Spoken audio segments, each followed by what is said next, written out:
desa adat atau apa itu masuk sudah, tinggal dilaksanakan di sana.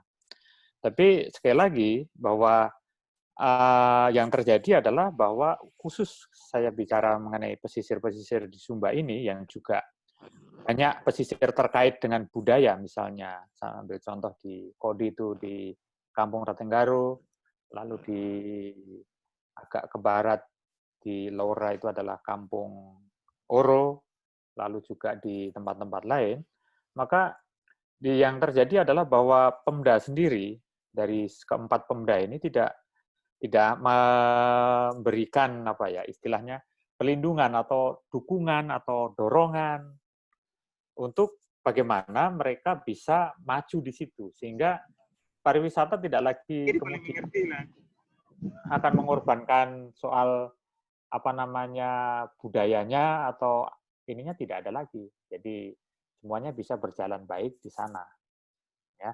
Nah ini memang soal regulasi dan kalau kita bicara regulasi memang itu tadi di tingkat bawah itu regulasi sendiri tidak tidak apa ya tidak berjalan dengan baik. Padahal kalau ini berjalan dengan baik, maka hukum pariwisata atau penataan pariwisata itu bisa juga akan memberikan perlindungan pada masyarakat, pada budaya, pada warga setempat, pada lingkungan, dan juga siapapun yang ikut terlibat di dalam geliat atau di dalam proses ekonomi yang berkaitan dengan wisata di pesisir. Memang ini harus ada kerelaan atau ada sebenarnya itu bukan kerelaan lagi, itu kewajiban dari pemerintah daerah untuk mengembangkan itu ya. Dengan demikian semuanya bisa berjalan pada tempatnya.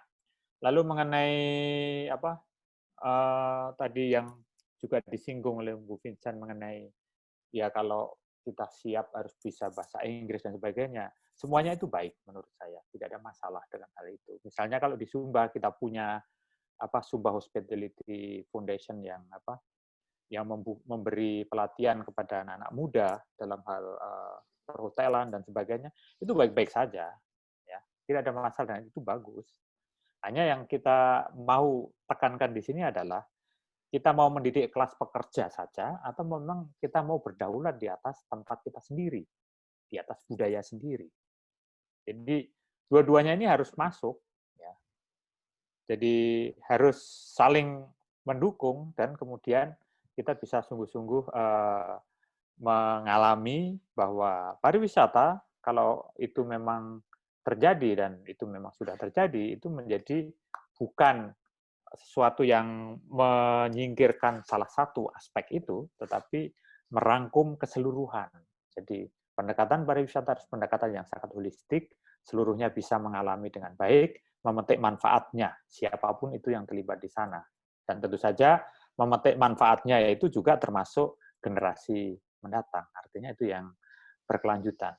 Saya kira itu mengenai dua pertanyaan tadi. Kalau di chat sini sudah tidak ada, tetapi sudah saya catat.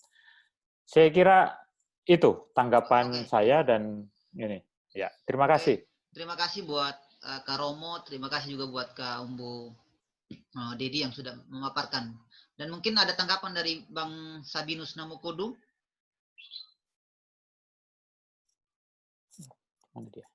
Bang Sabinus, bagaimana Pak wartawan ini? Ada tanggapan tidak? Bang Sabin? Oke, kalau tidak ada, mungkin ada teman-teman yang... Sore. Oke, bagaimana Bang? Ada tanggapan Pak wartawan? Silakan. Oh iya, ini mau bertanya selanjutnya lagi pada Romo. Mungkin solusi alternatif terkait diskusi ini itu apa gitu? Misalnya untuk menyadarkan masyarakat dan pemerintah itu seperti apa? Nah, perlukah sosialisasi atau perlukah pendidikan di masyarakat atau perlukah kita buat petisi begitu supaya masyarakat dan pemerintah tahu bahwa potensi desa adat, potensi pariwisata itu bisa ada alternatifnya seperti itu. Begitu Bang Asraf. Oke, terima kasih Bang Sabinus. Mungkin tadi ditunjukkan ke Kakak Romo tuh pertanyaannya. Mungkin kepada Kak Romo.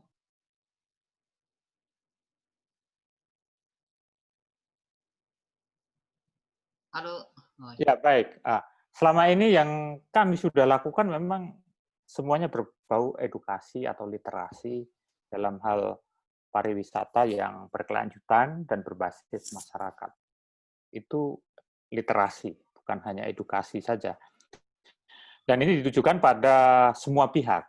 Memang dalam hal ini kita menunjukkan kepada Pemda, juga kepada masyarakat, dan kepada masyarakat pun juga masyarakat yang berada di lokasi itu sendiri. Jadi kita berbicara, kita mengajak mereka melihat alternatif-alternatif untuk pengembangan adat atau pengembangan diri, dan dengan demikian kemudian bisa berpikir, lalu bisa bertindak, lalu bisa membuahkan sesuatu. Termasuk juga dalam pembentukan masyarakat desa adat. Karena masyarakat desa adat yang sekarang ini ada di Sumba, itu di Desa Dameka menurut data, apakah itu masih juga kami kurang terlibat langsung, itu bukan di pesisir, dan seperti apa itu kami sendiri belum melihat itu sebagai sesuatu yang sungguh-sungguh itu desa adat. Ya. Karena desa adat kan menurut Undang-Undang Desa sendiri ada berbagai macam persyaratan di sana, tapi tanpa harus sangat kaku dengan undang-undang itu. Yang jelas adalah bahwa masyarakat itu sendiri mau hidup di dalam adat itu yang baik. Adat-adat yang memang sudah terbukti dalam sejarah, dalam kehidupan bersama, itu bisa menata kehidupan masyarakat menuju yang baik. Maka solusi alternatif boleh dikatakan memang untuk saat ini kami melihatnya literasi. Kalau petisi pada Pemda itu masuk bagian dari literasi menurut kami. Tapi saya sangat mendukung, kami dari Forum Pesisir tentu saja saya bisa menyampaikan nanti ke teman-teman bahwa mari kita buat petisi lagi gitu. Karena tadi saya sudah menyinggung di awal bahwa sudah lebih dari solution menulis surat dan juga membuat usulan untuk Kampung Oro misalnya untuk tidak menjadi desa adat sampai sekarang, tapi untuk diterima dan tidak diganggu gugat, itu pun masih belum ada hasilnya. Tapi kami tetap semangat untuk maju terus dalam hal ini, sehingga apa yang kita lakukan ini sebenarnya juga termasuk solusi alternatif, meskipun kita di sini dari unsur pemerintahnya tidak ada. Saya tidak tahu apakah dari kawan-kawannya ada yang duduk di pemerintahan, jadi ASN gitu. Kalau ada itu baik. Ada pun juga harus apakah masuk dalam apa namanya bidangnya itu, kalau di ASN tapi bukan bidangnya juga agak berat untuk ke sana. Tapi oke lah, kita bersama-sama teman-teman juga kami akan sangat mendukung kalau juga dibuat apa namanya sebagai suatu tekanan ke Pemda dan juga ke wakil-wakil rakyat yang di dalam hal ini di tingkat kabupaten. Jadi juga harus didorong, mereka juga harus tahu bahwa ada persoalan, dan dengan demikian mereka juga mau terbuka untuk mengedepankan masalah-masalah dasar yang sampai sekarang itu belum tersentuh atau belum terkelola dengan baik. Saya kira itu. Mungkin kalau ada tambahan dari kawan lain, silakan. Oke, terima kasih Romo yang sudah menyampaikan dan menjawab pertanyaan dari Bang Sabinus. Mungkin teman-teman yang lain ada yang bertanya. Ini baru sisa 13 orang ini yang ikut. Dari 26 tadi keluar tinggal 13. Tapi saya pikir teman-teman yang masih bergabung sampai saat ini adalah teman-teman yang punya karakter untuk kita sama-sama sadar begitu. Jangan sampai kita menjadi pemuda yang terlena saja, tapi jadilah pemuda yang sadar. Mungkin dari kakak Direktur Wahdi NTT mungkin ada tambahan. Saya lihatin di pantai Kak Gumbo.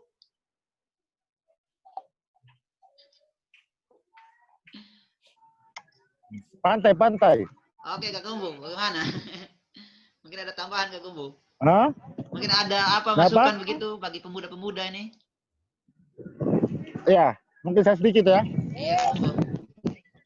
Ya, saya mungkin dua hal ya. Yang pertama itu terkait dengan aspek legalitas ya. Soal aspek legalitas saya pikir saya harus harus meniru persis apa dikatakan Dr. Umbrauta tadi malam ya dalam diskusi publik di Walhi ya, bahwa jangan sampai kita masuk dalam jebakan legalitas seolah-olah legalitas itu bisa menyelesaikan semua persoalan. Seolah-olah kalau sudah ada perda itu baru selesai masalah. Padahal kita tahu peraturan kita juga sudah cukup banyak. Regulasi-regulasi di tingkat pusat, di tingkat provinsi juga ada perda RZP 3K. Seharusnya tanpa harus menunggu perda pun itu sudah kalau mengacu pada apa kewajiban pemerintah untuk melindungi warga negara, kesejahteraan rakyat ya. Saya cuplik persis apa yang Pak Brauta bilang aja semalam. Jadi selama ini memang masuk pada jebakan itu gitu ya, jebakan legalitas, dan saya pikir kita tidak bisa menunggu bahwa perbaikan itu baru dilakukan setelah ada perda, dan seolah-olah membiarkan yang praktek yang sekarang ini ya nanti kan akan ada alasan. Ini pembelian tanah pantai ini kan dibeli sebelum ada perda. Nanti akan ada lagi legitimasi lain yang dibangun oleh investor dan sebagainya, gitu ya. Yang kedua, saya pikir kata kuncinya tetap di rakyat ya, tetap di masyarakat ya. Makanya pendidikan publik ya, termasuk apa yang dilakukan kawan-kawan ini harus lebih sering dilakukan. Dan kalau bisa hasil-hasil diskusi begini itu disarikan dan dibagikan ke publik, gitu ya. Terutama rakyat di level-level nelayan, masyarakat pesisir, dan lain sebagainya. Yang berikut, menurut saya bahaya kita ini kan bukan soal pariwisata, bukan soal tanah, tapi itu kan komoditi saja. Hanya komoditi. Soal kita itu kan soal di ketidakadilan, soal di keselamatan rakyat, soal di wilayah-wilayah kelola masyarakat. Jadi apapun komoditinya, selama itu mengabaikan 3 aspek yang saya bilang tadi, wilayah kelola, keadilan, keselamatan rakyat, itu seharusnya tetap ditolak. Dan saat ini kan argumen yang selalu dibangun, investasi bisa mengeluarkan kita dari kemiskinan. Tapi orang lupa bahwa NTT itu punya sejarah panjang dengan investasi, dan tidak ada satupun yang ceritanya itu buat NTT makin sejahtera. Justru membuat NTT itu malah kalau di bahasa kami itu mengalami proses kemiskinan secara struktural. Ya, dulu investasi cendana kurang apa, investasi gaharu kurang apa, investasi sapi, kuda, semua apa yang kurang gitu. Tambang apa juga yang kurang gitu. Tapi tetap aja kita ada di lingkaran ini karena skemanya yang dibangun skema pertumbuhan itu, bukan pemerataan. Ada skema pertumbuhan itu kan skema yang sangat kapitalis sekali, dan masyarakat selalu hanya dapat efek tetesannya. Nah, sekarang yang kita mau dorong itu keluar dari standar kemajuan yang dibangun oleh mereka gitu loh. Selama ini kan standarisasi kemajuan. Kita tertinggal, kita harus mengejar ketertinggalan itu. Standarnya adalah Jawa, standarnya adalah Bali, jadi standarisasi kemajuan itu yang kemudian menjadi alasan kemudian publik kita juga ikut-ikutan untuk mengatakan investasi penting, investasi sangat diperlukan, tanpa melihat bahwa di Sumba misalnya, saya kasih contoh lah ya. Sumba Tengah misalnya, itu kan menurut saya pikirannya saat ini itu cukup pendek ingatan sosialnya. Karena mereka lupa bahwa baru 5 tahun yang lalu, 6 tahun yang lalu, tambang emas itu menggerogoti Tanah Daru, memasukkan penjara 3 orang Sumba Tengah gitu loh. Tidak pernah lihat ingatannya sangat pendek untuk melihat bahwa ada sejarah kelam investasi di Sumba Tengah itu loh. Yang selama ini kena. Dan sekarang mulai lagi kan nelayan lagi yang kena. Asuk. Dan sialnya kita ini kan masih masyarakat kelas. Gitu ya. Kalau orang kecil yang dikriminalisasi, nelayan dikriminalisasi, antusiasme publik itu melempem, kecil. Tapi kalau orang besar yang kena kriminalisasi dan sebagainya, itu antusiasme publiknya tinggi gitu loh. Saya kasih contoh misalnya. Sumba Tengah itu, kenapa aksi tambang dulu itu naik cepat dan orang melawan begitu drastis. Karena waktu itu yang dikriminalisasi itu adalah orang besar, saudara saya Ubu Janji, Ubu Mehang, karena sekarang ini cuma nelayan kecil yang tidak punya basis kuasa, yang tidak punya basis keluarga besar. Dan celakanya kita ada di lingkup itu gitu loh, ada di lingkup kelas. Dan cara kita berjuang banyak juga masih memikirkan kelas gitu loh.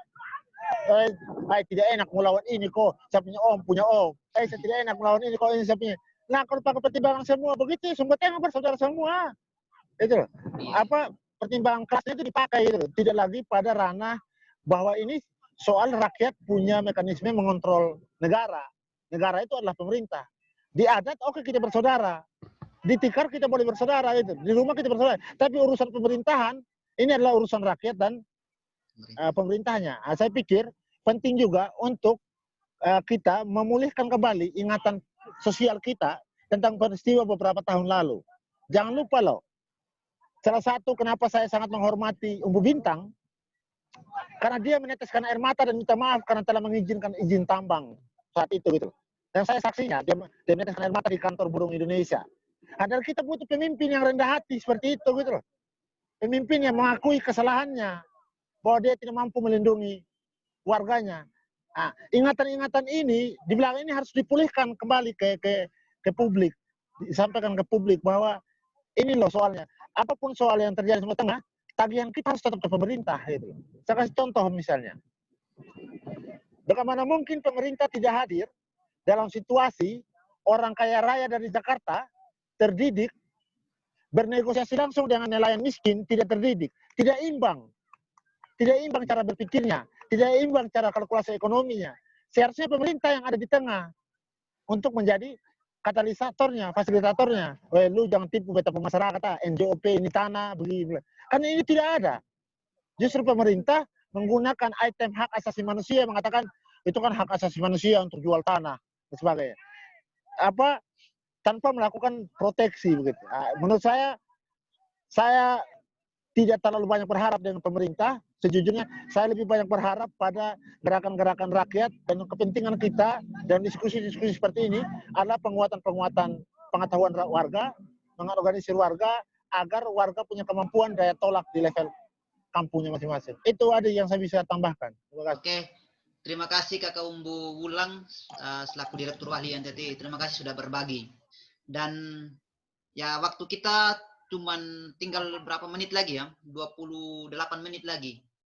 Dan sebelum kita, saya minta Kakak Umbu Dedi, Kak Romo untuk menyimpulkan, saya coba menyampaikan gitu, kita sebagai pemuda, tidak saja hanya berbicara soal operan saya begini, tetapi yang sangat saya sayangkan, dari tahun 2016 sampai sekarang Kakak, mungkin dari segi kesadaran edukasi dalam lingkungan hidup.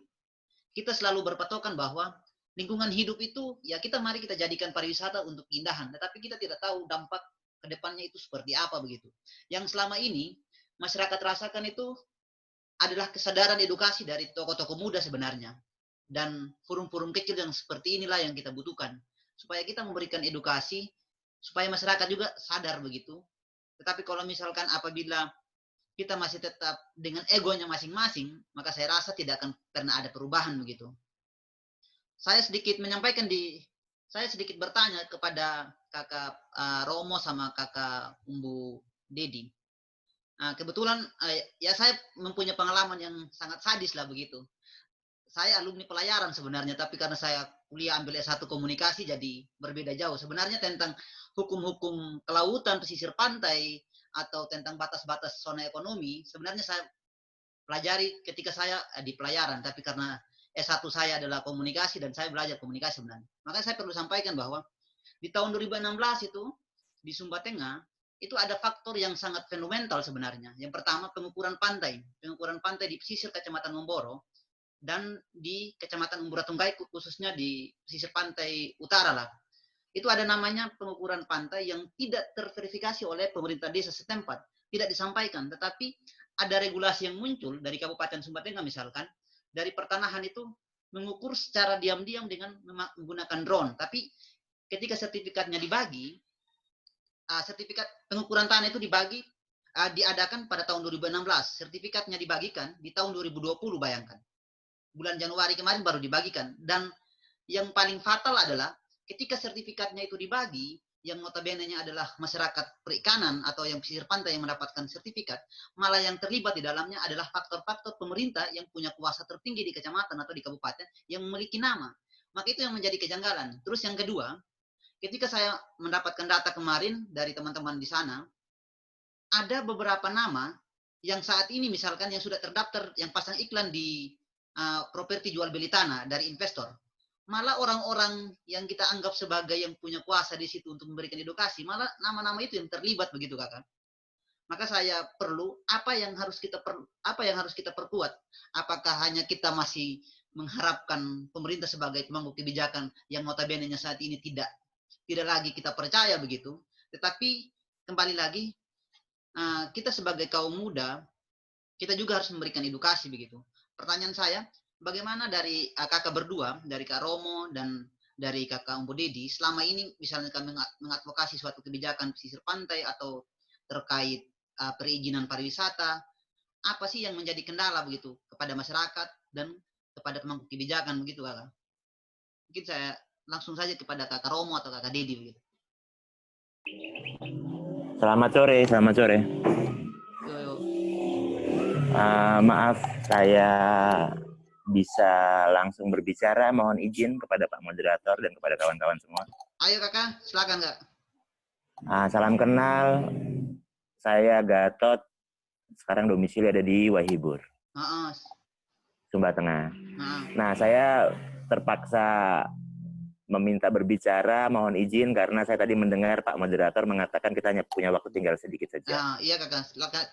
Waktu kita terbatas Kakak. Betul, terima kasih. Nah, sebelumnya saya terima kasih sekali atas semangat diskusi ini. Yang baru saya tahu namanya, permisi, mohon maaf, ada Kak Dedi, ada Pak Moderator, saya belum tahu namanya. Nama saya Asra, Kakak.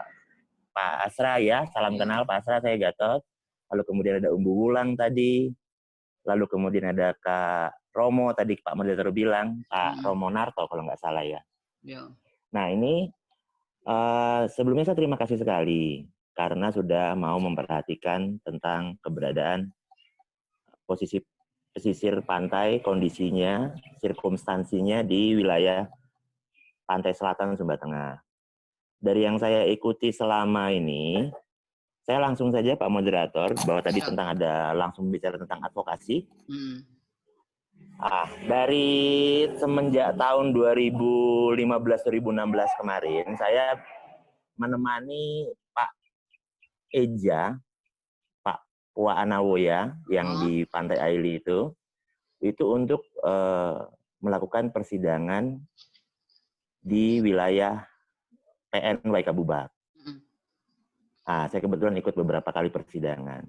Nah, dari yang bisa saya katakan adalah Pak Eja ini kalau tidak ada teman yang mau perhatian saat itu Pak Eja tidak akan mampu bisa berbicara banyak di persidangan. Jadi dalam artian untuk urusan advokasi, andaikan ada teman-teman yang mau peduli untuk misalnya mengadakan pembelaan secara pro bono, supaya bisa menyalurkan aspirasi atau pembelaan-pembelaan dari kasus yang terjadi di wilayah Sumba Tengah. Untuk teman-teman sendiri pasti juga paham bahwa untuk kita bisa maju ke persidangan, kita membutuhkan biaya yang tidak sedikit. Nah itu saya rasa kalau untuk teman-teman wilayah, saudara-saudara wilayah pesisir, untuk menghadapi kasus seperti ini juga mereka akan kebingungan. Mereka mau bertanya ke siapa, mereka mau mencari sumber daya dari mana untuk membela hak mereka masing-masing. Itu dari sisi advokasinya. Jadi apakah teman-teman memiliki jalur LBH yang pro bono, yang mau untuk peduli, concern, untuk melayani tentang kasus-kasus hukum yang terjadi di wilayah Sumba Tengah.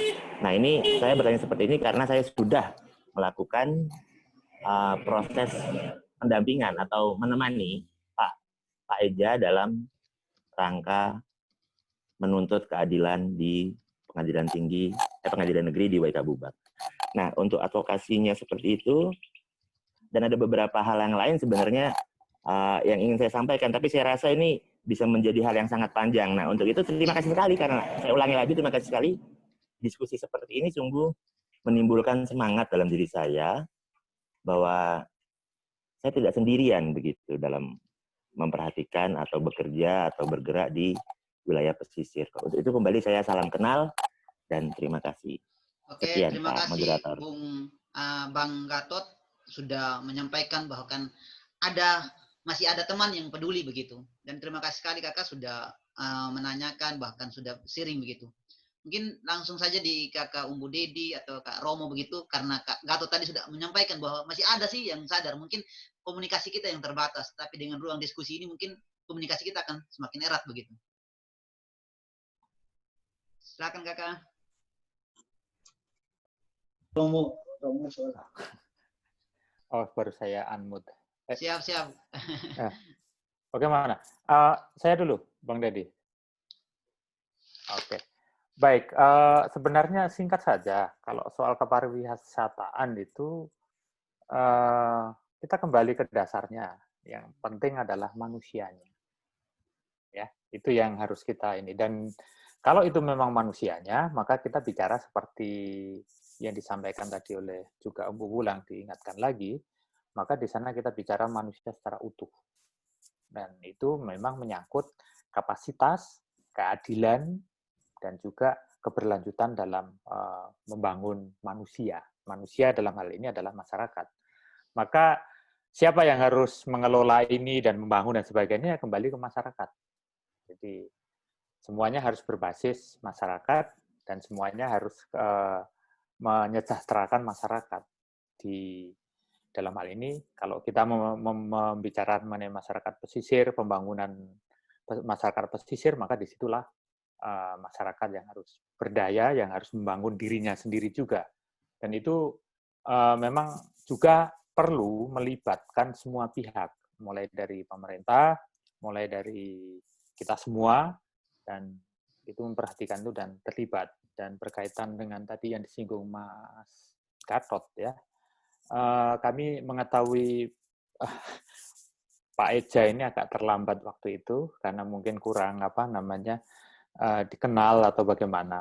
Kami yang biasa di kantor bantuan hukum Suneli itu mendampingi masyarakat pesisir untuk berbagai macam persoalannya, dan sifatnya memang pro bono, dan itu mulai dari hampir semua pesisir di Sumba. Tapi untuk kasusnya Pak Gatot tadi, terima kasih sudah ada yang mendampingi gitu. Maka kami bersyukur ada yang sudah mendampingi lalu tidak berkontak lebih lanjut. Karena kami bertemu waktu itu dengan advokat yang mendampingi dalam persidangan itu di Pengadilan Negeri Wagabubak. Saya kira itu, dan mungkin kita saling menguatkan, saling meneguhkan, mari kita nanti selanjutnya berkomunikasi, berkontak untuk saling mendukung supaya pantai itu menjadi milik kita bersama, dan di sana kita bisa sungguh mendapatkan manfaat bersama masyarakat dan kita semua. Saya kira itu yang mau saya tegaskan dan penting untuk kita semua. Terima kasih. Silakan Bang Dedi. Lanjut ke Bu Dedi. Terima kasih Arsa.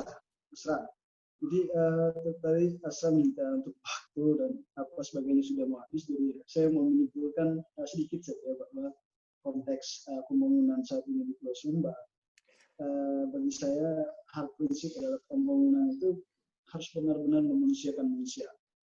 Aspek HAM, lingkungan, budaya, kearifan lokal dan lain sebagainya itu harus diperhatikan oleh para pemimpin atau pengambil kebijakan di Pulau Sumba. Kemudian rekomendasi-rekomendasi, mungkin dari FP2ST, rekomendasi yang paling penting adalah membangun MOU di 4 kabupaten ini untuk kesepakatan bersama bagaimana memproteksi atau bagaimana memberikan edukasi-edukasi. Ya, tugas kita juga sama-sama. Tadi sama Bang Gatot juga udah ada teman lagi kita nih Romo, untuk kita sama-sama advokasi di wilayah pesisir, ya syukur. Lewat diskusi ini kita bertemu dengan teman-teman yang sudah advokasi, yang memang kasus Pak Ija itu di pantai Podomolobo. Itu saja. Mungkin kemudian selanjutnya karena di LBH sendiri juga kami ada dibentuk forum peduli masyarakat pesisir Sumba. Kemudian di Sumba Tengah juga ada teman-teman pemerhati pesisir pantai, itu komunitas-komunitas. Kemudian di Pulau Ceru ada Ampera yang juga konsennya di wilayah pesisir. Nanti FP2ST juga akan terlibat dalam berbagai edukasi dan advokasi. Harapannya dalam diskusi ini kita punya rencana besar untuk mengumpulkan seluruh teman-teman di wilayah pesisir, kemudian mengumpulkan berbagai macam persoalan. Kemudian di situ nanti kita akan bagaimana melakukan upaya-upaya advokasi kepada pemerintah terkait dengan persoalan pesisir di Pulau Sumba. Tentu kerjasama antara teman-teman LBH, kemudian bersama Walhi Nusa Tenggara Timur, Pak Mugulang, mungkin sangat penting untuk kita terus mengadakan diskusi-diskusi penyelenggaraan terhadap hak dan itu warga pesisir di Pulau Sumba. Itu saja Bung Asra untuk diskusi sore ini. Terima kasih. Oke, terima kasih buat Kakak Romo, Kakak Umbu Dedi, Kakak Umbu Ulang, dan Kak Gatot tadi yang sudah bergabung. Terima kasih juga buat teman-teman yang sudah bergabung. Mungkin saya coba menyimpulkan di diskusi kita bahwa diskusi ini bukanlah seolah-olah kita menjadi hakim untuk pemerintah sebenarnya, tetapi kita ini adalah sebagai tokoh muda, sebagai masyarakat yang sadar akan lingkungan kita. Mari kita bersama-sama untuk mendukung kemajuan. Bukan saja hanya kita melihat bahwa pariwisata itu indah, tetapi kita juga perlu bahwa dengan adanya pariwisata, masyarakat juga harus sejahtera begitu. Terima kasih buat Bang Gatot yang selama ini juga sudah mendampingi teman-teman nelayan. Terima kasih buat Kakak Romo. Terima kasih buat Kakak Umbu Dedi. Terima kasih Kakak Umbu Ulang yang selama ini sudah berkecimpung lebih jauh dari ketimbang saya yang tidak punya apa-apa begitu. Mungkin dengan adanya diskusi ini kita saling membangun komunikasi yang baik agar kita sama-sama belajar begitu. Dan di akhir diskusi ini saya coba ada satu kata sih yang sangat bagi saya ya luar biasa. Kesimpulannya adalah alam tidak akan pernah berbohong keindahannya, tapi manusia yang merubah dengan tidak manusiawi. Jadi kita ini manusia ini tidak manusiawi sebenarnya. Dan yang merubah itu kan kita sadar bahwa kita manusia, tetapi kita merubah alam ini secara tidak manusiawi begitu. Mungkin dengan keberlanjutan diskusi ini, dan saya harapkan sebagai penggagas diskusi ini, saya sadar sebagai tokoh muda dari Pulau Sumba pada khususnya, saya sadar bahwa saya punya tanggung jawab besar begitu, walaupun ini hanya sedikit yang tergabung dalam diskusi ini, tapi saya rasa teman-teman inilah yang sadar begitu, yang dengan hadirnya 13 orang ini, maka ketika pulang di kampung halaman, maka bisa bawa 10 saja satu orang sudah lumayan, maka banyak masyarakat yang sadar begitu. Mungkin sampai jumpa di lain kesempatan. Saya mohon maaf tidak memberikan apa-apa kepada dua pemateri atau kepada teman-teman, tetapi inilah kita yang sama-sama peduli begitu. Dan saya akan ucapkan sampai bertemu bagi Kakak Romo di Sumba nanti ketika saya pulang, sampai bertemu juga buat Kak Umbu Dedi di Sumba ketika saya pulang. Doakanlah supaya tahun ini saya pulang begitu. Jangan sampai S1 saya cuma di Malang saja. Terima kasih buat Kak Umbu Ulang. Terima kasih semuanya teman-teman. Salam kenal. Sampai jumpa. Salam kenal, terima kasih. Salam kenal. Nanti kalau misalkan ada itu, saya ada kontak WA saya. Silakan itu diambil. Terima kasih Kakak Romo. Terima kasih Kak Umbu Dedi. Ya, terima kasih. Ya, sampai jumpa nanti. Ya.